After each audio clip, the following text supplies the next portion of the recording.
You know, it would be bad enough if just Kaylee, Maddie, Ethan, and Xana were the only ones to have lost their lives in Moscow.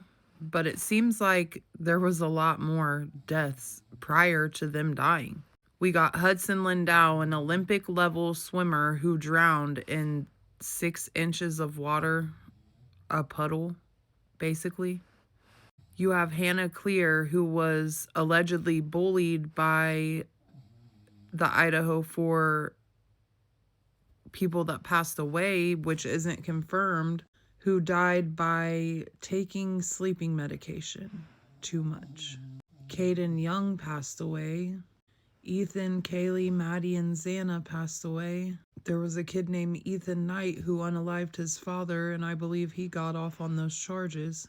I don't believe in coincidence. I don't believe that an Olympic level swimmer would just end up passing away in a puddle of water. I don't believe a 20-year-old college student who was probably at the height of her life would just overtake Benadryl or whatever they said was in her system. I just don't believe that all of that was an accident. A cover up, maybe. An accident, absolutely not. What I really want to know is, what did those kids see? What did they see, and who did they tell about what they saw? Because it seems to me like kids are finding stuff out and then they're telling someone, and then when they tell someone, it puts their life in danger. Then you have Brent Kopeka, who passed away in the same way that he told the cops he was being followed by two men, yet he passes away and they're saying that he attacked the two men and he died in a standoff with SWAT. Nicholas Mowich, which I still haven't gotten enough time to really do a deep dive on any of that.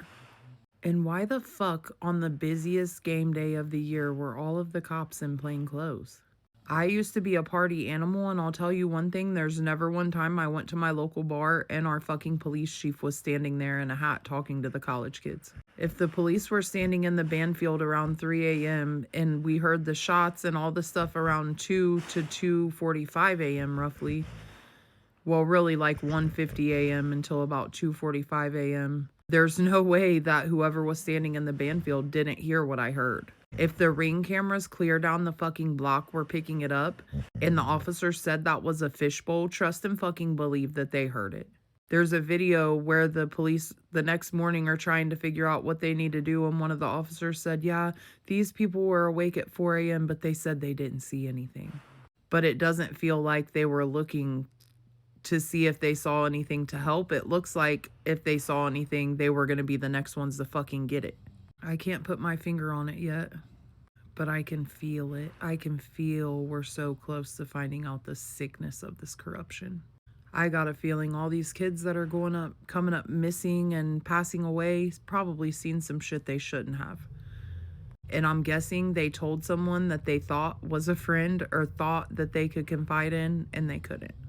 I know stuff happens at colleges, but not this much fucking stuff. So what are you guys really hiding? And what do you got going on in your little fight club?